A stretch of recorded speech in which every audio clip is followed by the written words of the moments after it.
Good morning dear students. आज हम आपको रेडियोएक्टिव पदार्थों की सक्रियता के बारे में बताएंगे। सक्रियता का मतलब है कि जो रेडियोएक्टिव पदार्थ स्वतः विघटित हो रहा है उसके विघटित होने की दर क्या है। मतलब एकांक समय में या एक निश्चित समय में कितने कम या अधिक रेडियोएक्टिव पदार्थ के नाभिकों का विघटन हो रहा है, उसे हम सक्रियता कहेंगे। कहने का अर्थ है जो रेडियोएक्टिव पदार्थ अधिक मात्रा में विघटित हो रहा है, मतलब कम समय में अधिक रेडियोएक्टिव पदार्थों के नाभिक का विघटन हो रहा है, उनकी सक्रियता अधिक है। और जिन रेडियोएक्टिव पदार्थों के लिए अधिक समय में कम रेडियोएक्टिव नाभिक विघटित हो रहे हैं, उनकी सक्रियता कम। कहने का मतलब किसी रेडियोएक्टिव पदार्थों के विघटन की दर, किसी रेडियोएक्टिव पदार्थों के विघटन की दर dN/dt, जो विघटन की दर है इसे हम dN/dt कहेंगे।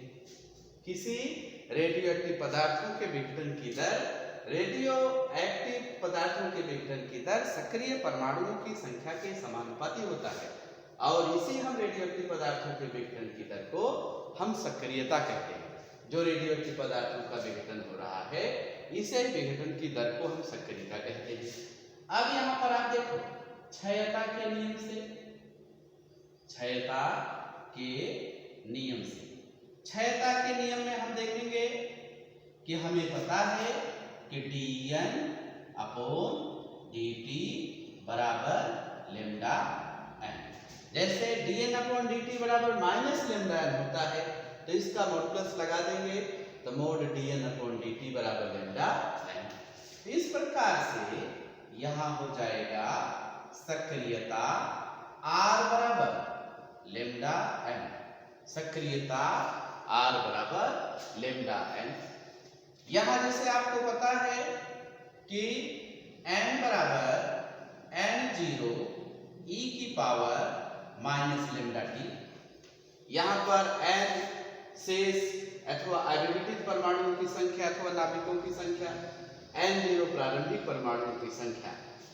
अब इस प्रकार से मान इसमें रखेंगे तो ये हो जाएगा सक्रियता, सक्रियता R बराबर लैम्डा n0 e की पावर -λt।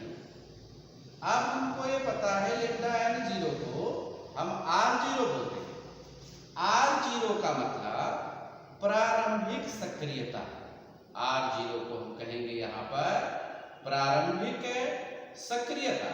इस प्रकार से ये आ जाएगा R बराबर R0 e की पावर -λt, R बराबर R0 e की पावर -λt, ये सक्रियता का समीकरण है।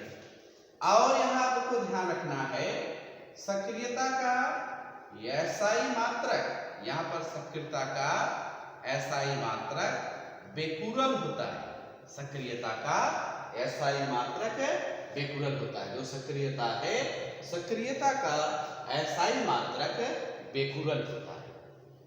अब जैसे आपको पता है जो रेडियोएक्टिव पदार्थों का विघटन होता है वह अदृश्य अल्फा, बीटा और गामा किरणों के अथवा कणों के उत्सर्जन के कारण होता है।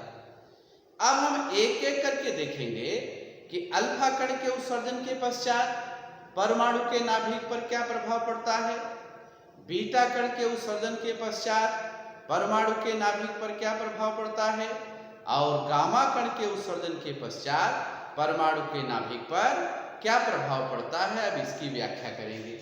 जैसे हम पहला यहाँ आपको बता रहे हैं अल्फा कण का उत्सर्जन। यहाँ पर पहली व्याख्या हम करेंगे अल्फा कण का उत्सर्जन।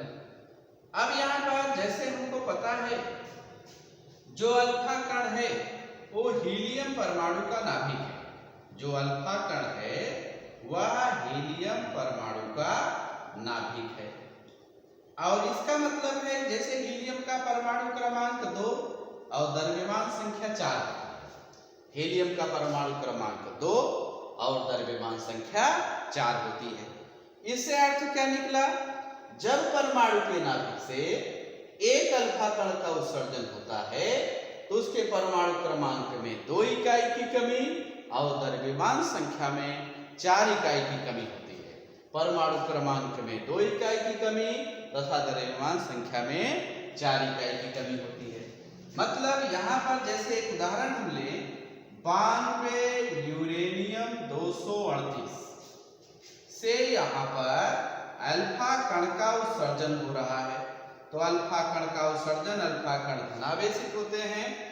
तो इस प्रकार से परमाणु क्रमांक में 2 इकाई की कमी 90, द्रव्यमान संख्या में 4 इकाई की कमी, 238 में 4 हमने घटाया 234। मतलब कि जब यूरेनियम परमाणु के नाभिक से एक अल्फा कण का उत्सर्जन हो रहा है, उससे परमाणु क्रमांक में 2 इकाई की कमी और द्रव्यमान संख्या में 4 इकाई की कमी होती है। और इस प्रकार से जो नया नाभिक प्राप्त होता है वह नाभिक अपेक्षाकृत स्थायी नाभिक होता है।